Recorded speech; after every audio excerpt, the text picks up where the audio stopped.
бір күн қалай өтеді, өмірің солай өтеді.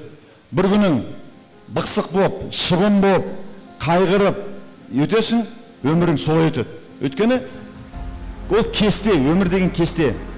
Жаңа әрбір күн өмірдің кестесі, кілем жасап атсың. Күнің қараңғы, сүреңсіз, қорқыныш, үрей, жек көреме өтсе, қап-қара кілем шығады. Күнің қызыл жасыл өтсе, керемет гүлді кілем шығады. Күнің қалай өтеді, осыны еске сақтап алыңдар, кешке айтыңдар. Бүгін күнің қалай өтті? Таңертең бүгін күнің қалай өтеді? Күнің қалай өтеді, өмірің солай өтеді.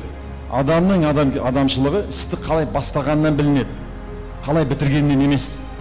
Аламандық қалай бастадыңдар, солай аяқтайсыңдар.